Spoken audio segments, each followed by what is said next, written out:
भगवान परमात्म्याच्या असीम अनुकंपेने आपण अमृतानुभवावरील विवरण रूपाने असणारी नित्यानंद एकदीपिका नावाची जी शिवकल्याण स्वामीकृत टीका, त्या टीकेचं यथाशक्ती यथामती अवलोकन करण्याला प्रवृत्त झालो। त्याच्यामध्ये आपल्या 5 मंगलाचरणाचे श्लोक आणि 4 ओव्या झाल्या। पुढच्या 5व्या आणि 6व्या ओवीचा आपण संस्कृत अनुवाद जो आहे त्याच्याद्वारा सकाळी थोडं चिंतन पाहिलं।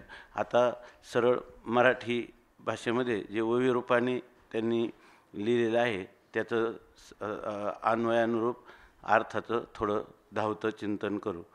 तर कैशी स्वसुखाची आळुकी, जे दोन्ही पण मिळून एकी, नेदितीची कौतुकी एकपण फुटो। हे जे शिवशक्ती समावेशन प्रथम प्रकरणाला प्रारंभ झालेला आहे, तर त्याच्यामध्ये एकच असणाऱ्या ब्रह्मचैतन्याच्या अधिष्ठानावर शिव आणि शक्ती यांची क्रीडा रूपाने ह्या जगताची उत्पत्ती सांगत आहेत, किंवा शिवशक्तीच्या क्रीडेच्याच रूपाने ह्या जगताचा लय होतो असं सांगतात।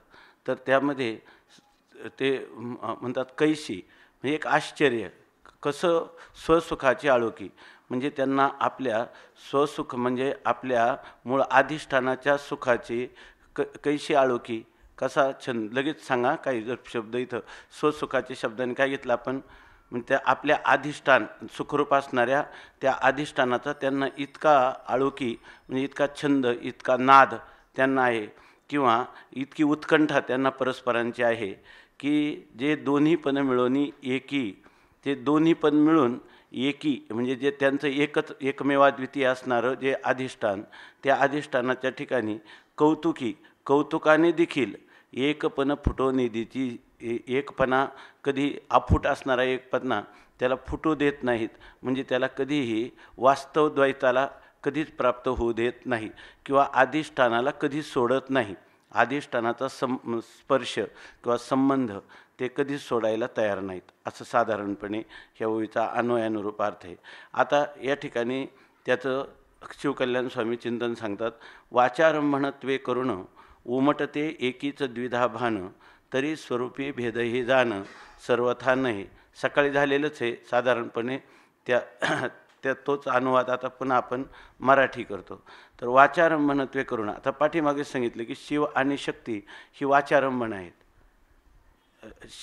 दोन्ही वाचारंभण आहेत। तत्वता अधिष्ठानाच्या ठिकाणी शिव शक्ती हे नाहीतच, त्यांचा त्रैकालिक अत्यंत अभाव आहे, बरोबर। वाचारंभणत्वे करुण उमटते एकीच द्विधा भान, तर वाचारंभण म्हणून या ठिकाणी ते एकीच द्विधा भान उमटते, एकीच म्हणजे त्या अधिष्ठाना ठिकाणीच द्वैताचं भान त्या ठिकाणी उमटते म्हणजे होते। तरी स्वरूपी भेदही जाणं सर्वथा नाही, आणि ज्या अधिष्ठानावर ते दोनपणाने त्यांचं भान होतं त्या अधिष्ठानाच्या ठिकाणी तरीसुद्धा दोनपणाचं भान किंवा प्रतीती होऊन देखील स्वरूपी भेदही सर्वथा नये, परंतु त्या मूळ स्वरूपाच्या ठिकाणी म्हणजे ज्या सच्चिद आणि आनंद अद्वैत स्वरूपाच्या ठिकाणी यत्किंचितही कोणताही भेद निर्माण होत नाही, किंवा ते त्या आत्मवस्तूशी अभेदानेच राहतात, स्वतंत्रता किंवा त्यांचं कधी स्वतंत्र सत्ता आणि स्फूर्ती कधी सिद्ध होत नाही। त्यासाठी संमती देणारा ब्रह्मगीतेतला श्लोक सांगितला, आता सर्वे विकाराश्च वाचा केवलमास्तिकाः आस्ति इति आरभ्यते नामध्येय मात्रम ही तत्सदा ती ब्रह्मगीतायाम। ब्रह्मगीतेतलं श्लोक उद्धृत केला की ग्रंथकार सांगतात ब्रह्मगीतेमध्ये, आता म्हणून सर्वे विकाराच, आता म्हणजे हे सर्व जर विचार केला अधिष्ठान स्वरूपाच्या ठिकाणी तर हे कधीही सद्रूपाने सिद्ध होत नाहीत, किंवा असद्रूपाने सिद्ध होत नाही, किंवा भिन्न रूपाने सिद्ध होत नाही, किंवा अभिन्नतेनेही सिद्ध होत नाही, ते सदसद विलक्षण अनिर्वचनतानेच सिद्ध होतात। सर्व विकार म्हणजे यांचं असणारं जे कार्य, त्या कार्याचा जर विचार केला तर हे सर्व विकाराचं सगळे विकार हे कोणाच्या दृष्टीनं, हे आस्तिकाः म्हणजे जे आस्तिक दर्शन आहेत त्या आस्तिक दर्शनाच्या रीतीनं विकार काय आहे, विकार म्हणजे कार्य, हे सर्व कार्यरूप असणारे विकार हे आस्ति इति आरभ्यते नामध्येय मात्रम, ते विकार जे आहेत ते फक्त आस्ति म्हणजे आहेत, अशा प्रकारचं फक्त त्यांना नामाभिधान आहे, म्हणजे वाचारंभ नाही. वाचेने फक्त आस्तिक लोक ते विकार आहेत असा शब्दप्रयोग करतात. ह्या शब्दप्रयोगापलीकडं त्यांना अधिष्ठानाच्या ठिकाणी त्यांना स्वतंत्र सत्ता आहे असं सांगण्यात तात्पर्य नाही. म्हणून म्हणतात नामधेय मात्र ही तत्सदा, सदा म्हणजे नित्य निरंतर. ते कधीही त्या अधिष्ठानाच्या ठिकाणी कधीही स्वतंत्र सत्तावान रूपाने सिद्ध केलं जाऊ शकत नाही, अशा प्रकारचं ब्रह्मगीतेमध्ये सांगितलेलं आहे. अहो आपुलिये जे सुखरूपता जेणे भासतसे सद्वयता त्या द्वैतत्वे तरी सुखता न संडिती कधी. अहो ते सांगतात की आपुलिये जे सुखरूपता, आपली जी सुखरूपता आहे म्हणजे आपलं मूळ जे सुखस्वरूप आहे, आपलं अधिष्ठान सुखस्वरूप आहे, की जेणे भासतसे सद्वयता, ज्याच्यामुळं तुम्हाला सद्वयता म्हणजे द्वैत भासतं. ते द्वैत भासायला काय आहे, त्यांची मूळ असणारी जी सुखरूपता आहे त्यामुळं द्वैत भासतं. म्हणजे ते मूळ असणारे एक आहे सत्तत्व आणि एक आहे चित्तत्व, बरोबर ना.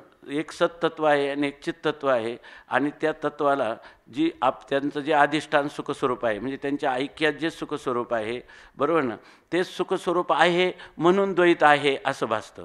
ते जर नसतं, मूळचा आहे म्हणून विकार आहे असं भासतात. नाहीतर विकार आहे असा सुद्धा व्यवहार झाला नसता, म्हणजे वाचारंभन पण झालं नसतं. पण त्याला मूळ कारण काय, सुखरूप किंवा आनंदरूप असणारं जे अधिष्ठान. श्रुतीप्रमाणे काय येश हेव ही आनंद याती ना, ह्याच्यामुळंच आनंद आहे, याच्यामुळंच सत्ता आहे, याच्यामुळंच.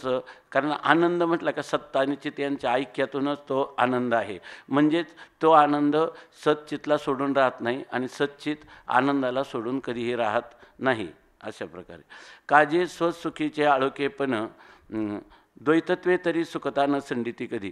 त्यामुळे ते जरी द्वैतता त्यांच्या ठिकाणी द्वैत दिसत असलं तरी त्या सुखस्वरूपाला, त्या अधिष्ठानाला कधीही सोडून राहत नाही. बाळासाहेब लक्षात येतं ना, सकाळचंच आहे. काजे स्वसुखीचे आळोखेपण म्हणून सुखाशी न संडिती जाण या लागी उमटली आहे द्वैतभान एकपण न फुटे. ते म्हणतात जे स्वसुखीचे आळोखेपण. असं का होतं, कारण त्यांना आहे ना आपल्या स्वसुखाचीच आळुकेपण म्हणजे स्वसुखाचा छंद, स्वसुखाची उत्कंठा, स्वसुखाचा नाद त्यांना इतका आहे की त्या स्वसुखाच्या नादापोटी ते सुखाला कधी सोडत नाही. त्यामुळं उमटली आहे ही द्वैतभान. त्यांना आपल्याला स्वसुखाला, आत्मसुखाला सोडण्याची कधीही इच्छा नाही. म्हणून ते द्वैतभान उमटली आहे, म्हणजे द्वैताचं भान तुम्हाला जरी झालं, म्हणजे द्वैताची प्रतीती जरी आली तरी एकपण न फुटे. त्यांच्यामधलं एकपण कधीही फुटत नाही, ते अफूट अद्वैत रूपानेच राहतात. काजे सुखमात्रची स्वरूप त्याचा जरी नव्हे लोप तरी भेदाचे पडप भासताची मृषा. आता ते म्हणतात काजे सुखमात्रची स्वरूप, कारण त्यांचं मूळ स्वरूप कोण आहे, सच्चित. यांचं मूळचं स्वरूप कोण आहे, सुखमात्रच आहे. शिव आणि शक्ती मूळच्या काय आहे, अधिष्ठान स्वरूपच आहे. त्याचा जरी नव्हे लोप, आणि त्या अधिष्ठानाचा तर काही कधी लोप होत नाही, बरोबर ना. मग अधिष्ठानाचा कधी लोप होत नाही, ते एकमेवा द्वितीय अशाच स्वरूपाचं आहे. तरी भेदाचे पडप भासताची, तरीसुद्धा भेदाचं पडप म्हणजे भेदाची शोभा किंवा भेदाची आवडही त्यांच्या ठिकाणी दिसतेच. म्हणजे तरी भेद प्रतीतीला येतोच, पण तो दिसणारा भेद कसा आहे, दिसता काय भेदाचे पडप, भेदाची जी शोभा आहे ती शोभा आहे. शोभा आहे नाम ती मृष्य आहे, मृष्य आहे नाम मिथ्य आहे, अनिर्वचनीय आहे. म्हणजे अनिर्वचनीय द्वैत जे आहे ते किती जरी भासलं आणि त्याचा किती विस्तार झाला तरी त्याच्या ऐक्यात कधी बिघाड होत नाही. म्हणून त्यांनी सांगितलं ना, ऐक्याचे मुद्दल न ढळे आणि साजेरेपणाचा लाभ मिळे. शोभा पडीप, ऐके नाही, पडप म्हणजे शोभा. ऐक्याचे मुद्दल न ढळे आणि साजेरेपणाचा लाभ तरी मिळे असं सांगितलं. ते तरी स्वतरंगाची कुमुळे तुरंबुका पाणी. अशा प्रकारची जर ऐक्याचा पाणीपणात भेद होत नसेल आणि ते तरंगरूपी कमलं, बरोबर ना, त्या कमलाचं जर ते आस्वादन करीत असतील तर करीत असेल तर त्या ठिकाणी काय हरकत आहे. अर्थात काही तुरंबका खुशाल ते एका तरंगाने दुसऱ्या तरंगाचं ना, बरोबर ना, त्याच्यामध्ये चुंबनाचा व्यवहार खुशाल हो किंवा आस्वादनाचा व्यवहार खुशाल हो. पण तो मात्र कसा आहे, भासतची मृषा मिथ्या आहे असं. एवं प्रकृती किंवा पुरुषपण येथे सुखची एकी खुण बोलीला न फुटे म्हणून एकी एक. आता इथं हा बोलीला शब्द कसा आला आहे कसा घ्यावा बघा. तर यामध्ये प्रकृती किंवा पुरुषपण, प्रकृती असो किंवा पुरुष असो, बरोबर ना, प्रकृती असो किंवा पुरुष असो, येथे सुखाची एकी खुण. या ठिकाणी खून कशाची आहे, संकेत कशाचा आहे, सुखाचाच आहे. प्रकृती असो किंवा पुरुष असो, दोघांच्याही द्वारा मिळणारा जो संकेत आहे तो सुखाचाच आहे. म्हणजे सत किंवा चित्त यांच्याद्वारा, बरोबर आहे ना, सत किंवा चित्त याद्वारा मिळणारा म्हणजे खून न पालटता, स्वसंवेद्यपण न पालटता, विकाराला प्राप्त न होता, प्रकृती आणि पुरुष यांच्या ठिकाणी कितीही मोठा, बरोबर ना, भेदाचा व्यवहार झाला तरी सुखाची एक खूण न बोलीला म्हणून न फुटे. सुखाची एक खूण बोलीला म्हणून एकी एक न फुटे. तुम्ही बोलीला म्हणजे त्याला काय म्हणतो, वाचारंभण म्हणून जरी तुम्ही बोलले का प्रकृती किंवा पुरुषपण असं जरी तुम्ही बोललं गेलं तुमच्याकडून, तरीसुद्धा एकी सुखाची एकी खूण एकी एक म्हणून न फुटे. घेता येईल का अनुवाद आपला अन्वय. बोलीला म्हणजे तर बोलीला शब्द जो आला, बोललं गेलं म्हणजे फक्त वाणीनं बोललं गेलं का प्रकृतीच्या ठिकाणी प्रकृतीत पण आहे, पुरुषाच्या ठिकाणी पुरुष पण आहे आणि त्यांच्यामुळं द्वैताचा विस्तार होतो असं जरी तुम्ही म्हटले बोलीला, तरी एकी एक सुखाची एकी खूण न फुटे. सुखाच्या ठिकाणी जी अभंग सुखरूपता आहे ती कधीही द्वैत भावाला प्राप्त होत नाही. आता जगदाभासेही जाणं न घडे ऐसे दोघले पण पुढिलेही पदी ऐशी खुण दाविली असे. या ठिकाणी पुढिले पद जेव्हा म्हणतात तेव्हा ती संपूर्ण ओवी असा अर्थ घ्यावा, कारण बऱ्याच ठिकाणी पद असा शब्द होता, तर पुढचे पद नाही ती सगळी ओवीची येते त्याच्यामध्ये. तर आता जगदाभासेही जाणं, आता जगदाभासाच्या निमित्ताने न घडे ऐसे दोघले पण, तर ते म्हणतात आता जगदाभास झाला तर मग काय होईल, दोन्ही मिळून एक काय होईल, प्रकृती आणि पुरुष मिळून जग होईल. बरोबर आहे ना, जग दोन्ही मिळून होईल, प्रकृती आणि पुरुष मिळून दोन्ही मिळून काय होईल, जग होईल.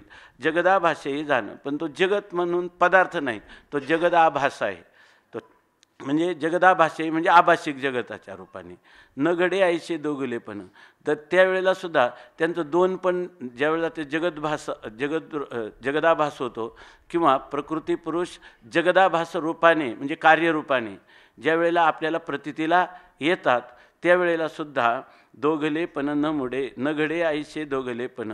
त्या ठिकाणी पुढे न घडे ऐसे दोघलेपण जगदाभासाने झाले म्हणजे जगदाभास एक रूप, म्हणजे जगदाभास म्हणजे प्रकृती आणि पुरुष यांच्या मिळून झालेलं जगत एक आहे असं पहा. जगदाभास झाला तर मग आता यांचं दोन पण जाईल, पण न घडे ऐसे दोघलेपण, परंतु त्यांचं ऐसे दोघले पण न घडे, हां, तरी त्याच्या ठिकाणी त्यांचं दोन पण राहत नाही, कारण ते एकाला अधिष्ठानाला सोडतच नाही असं सांगितलं ना, म्हणून त्यांचं दोघे पण प्राप्त होत नाही. कसं प्राप्त होत नाही, पुढली हे पदी ऐशी खुण दाविली असे.